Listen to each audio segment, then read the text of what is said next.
Hey, this is Wookie and Leo from Mandala Studios. Welcome to the workshop. Today is part 3 of making a latex goat mask casting. So we're going to start with making the latex skin.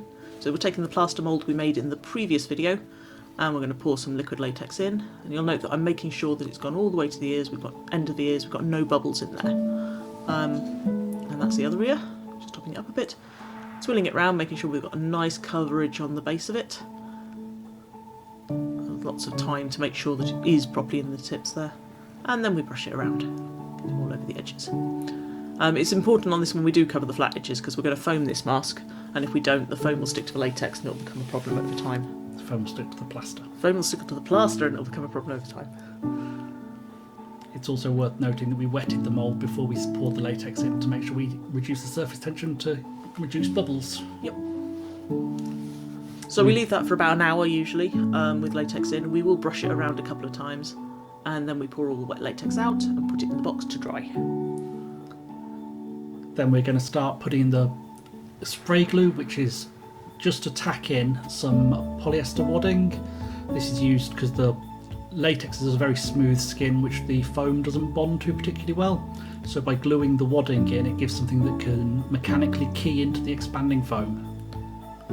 You know, we've got some little bits in the ears there, bits down in all the tricky to reach places. Not on the eyes because that's obviously we're going to cut those out so people can see. So to start with, we're going to mix up some foam in some silicone bowls, which just peel out the last little chunk of foam.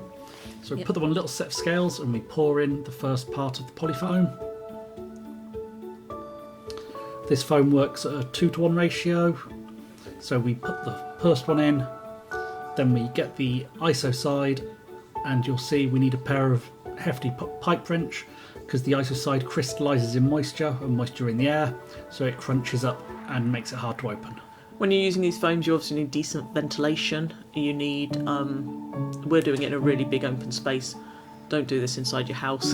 It's something that we all become sensitive to over time, and it does do quite a lot of damage to you.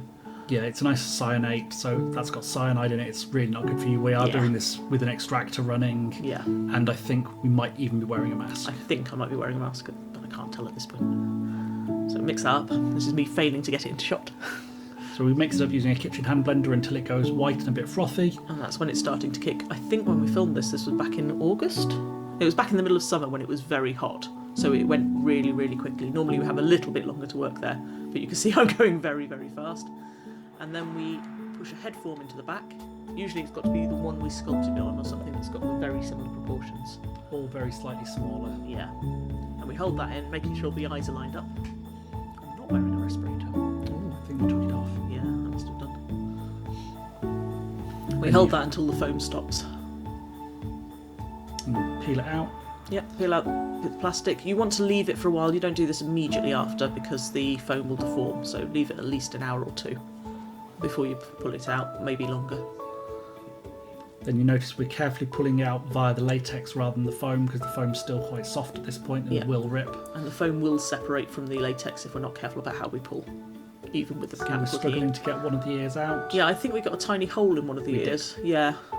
And you see, despite our care, we still managed that. So we're going to trim around the edges, trim all the flashing off. That's my showing you the tiny hole in the ear that was causing all the problems. And we're going to fill that with some thickened latex. Yeah. Yeah, so we're going to... Oh, is that what we're doing there? That is what we're doing there. Brilliant. So we're going to trim all the flashing off around the edges of the mask. We start with some big scissors just to get a quick, rough cut. Yeah. Then we neaten up with some small, sharp scissors, just working around the edge. Yep.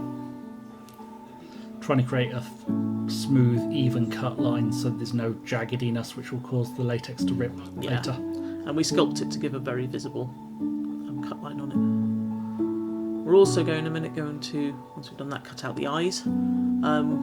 It's important, once you've cut them out it becomes really obvious if your eyes are different sizes, so you need to be making sure that when you sculpt them, because in the clay it's all the same colour so it's less visible.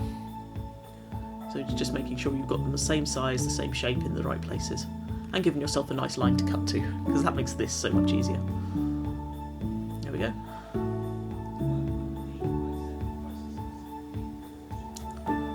Just getting the edges out, making it look neat. There we go. So a bit more trimming, decided I wasn't happy with it.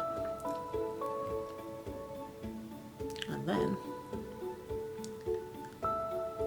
find the horns. So this is just trying them out. We're not gluing them in at this point, we're just putting them into the sockets, but they're a good enough fit that it holds it in place. And there's our finished mask.